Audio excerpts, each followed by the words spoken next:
తెలిసిన వ్యక్తి మీ పైన ఉన్నాడు, సూర్య భగవానుడు. ఆ సూర్య భగవానుడికి ఆ 9వ వ్యాకరణం తెలుసు. ఆయన దగ్గర ఎవరు నేర్చుకోలేరు. ఎందుకు నేర్చుకోలేరంటే సూర్యుడు ఎక్కడైనా ఒక దగ్గర కూర్చుంటాడా? ఎప్పుడూ తిరుగుతూనే ఉంటాడు.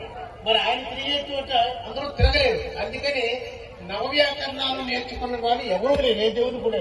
ఒక ఆంజనేయ స్వామి ఎలా నేర్చుకున్నాడంటే సూర్య భగవానుడి దండం పెడతాడు, అయ్యా నీ దగ్గర 9వ వ్యాకరణం కూడా నేర్చుకుంటానన్నాడు. మరి నువ్వు ఎలా నేర్చుకుంటావయ్యా, నేనేం అలా తిరుగుతుంటాను కదా అన్నాడు. అప్పుడు చెప్పాడు ఆంజనేయుడు, అయ్యా మీరు ఉదయాద్రిలో ఉదయిస్తారు. ఉదయాద్రి అంటే తూర్పు వైపు ఉన్న కొండ.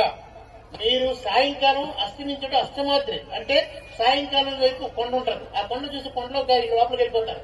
నేను పని చేస్తాను స్వామి, ఈ ఉదయాద్రి మీద ఒక కాలు వేస్తాను, ఆ సాయంకాలం చేసి ఆ కొండ మీద ఇంకొక కాలు వేస్తాను. వేస్తే మీరు ఎక్కడికి వెళ్ళా పర్లేదు స్వామి, నేను నేర్చుకుంటాను. అలా ఒక సాధ్యం ఒక ఆంజనేయ స్వామికి అన్నమాట.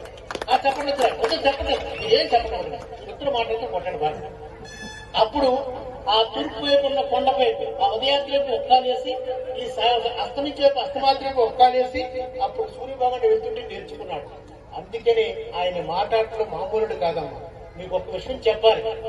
ఈ రోజు ఎందుకు మీరు చెప్తారంటే ఇది ఆంజనేయ స్వామికి రోజు దండం పెట్టుకోండి. ఏ పని అనుకున్నా ఎటు వెళ్ళినా సరే మీకు ఆయన మీ అందరికీ తెచ్చి కూడా మన చిన్నపిల్లలు ఏ ఊరు రాకూడదు. మీరు గురిపిల్లలు మాట్లాడుతున్నారు చెప్పరా ఏంటో మొదటి బుజ్జి బుజ్జి గణపయ్య లంకకు కోయిలం లంకలో పోయిలం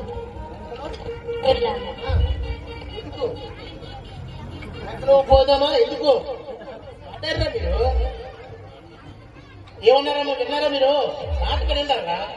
లంక బుజ్జి బుజ్జి రామయ్య లంకలోకి పోదామా సీతమ్మను చూద్దామా అన్నారు. మీకు తెలుసా మొట్టమొదట లంకలో సీతమ్మను చూసింది రాముడు కాదు. ఎవరు చూశారు? చూసి ఏం చేశాడు? ఊరికొచ్చాడంటే ఏం చేశాడా? తగలెట్టాడు. మొత్తం లంక తగలెట్టాడు. తగలెడితే ఆ తోక కాలిపోతుంది. తోక కాలిపోతే ఏం చేస్తాడంటే సముద్రంలో తోక వేస్తాడు. ఇప్పుడు చల్ల కావాలి కదా, ఆ తోక అందులో వేసి అప్పుడు తోక చల్లబడుతుంటే రాక్షసులు వచ్చారు. ఇంటికి నువ్వు ఎప్పుడురా మా లంకనంతనే గెలిచి ఎవడు అన్నాడు. అంటే అప్పుడు అంటాడు తృత్య భృత్య పరిచారిక భృత్య భృత్యస్య భృత్యస్య లోకనాథ అంటాడు. అమ్మ అర్థమైందిరా? ఏమంటాడు తెలుసా? నువ్వు ఎవరివయ్యా అంటే ఎవరు ఏం చెప్తారు? నేను ఆంజనేయుడిని, గొప్పవాడిని, మీ లంకలందరినీ తగలెట్టాను అనలేదమ్మా. ఏమన్నాడు తెలుసా? నేనా ఒక మహానుభావుడు ఉన్నాడు రాముడు. ఆ రాముడికి పనిచేసే సేవకులు ఉన్నారు. ఆ సేవకు సేవ చేస్తాను. అదే కాదు, ఆ సేవకు మళ్ళీ పరిచయం చేస్తున్నారు. ఆ సేవకు ఆ సేవకుడికి ఆ సేవకుడిని అన్నాడు. అంటే నేను అతి చిన్నవాడిని అన్నాడు. అర్థమైందా? డైరెక్ట్ గా రాముడు సేవకున్నాను.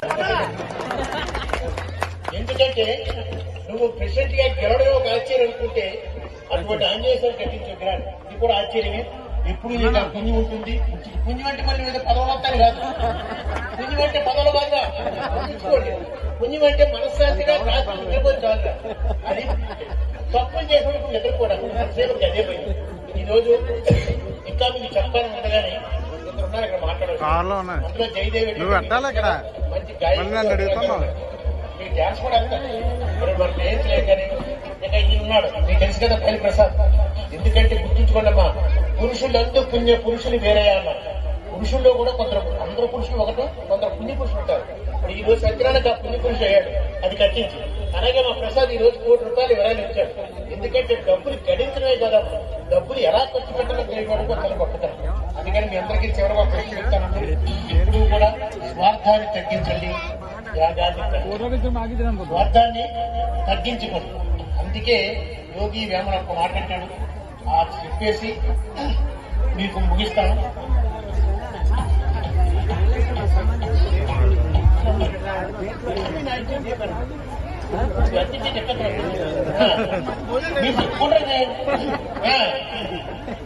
ఒక విషయం చెప్పేసి ముగిస్తానమ్మా.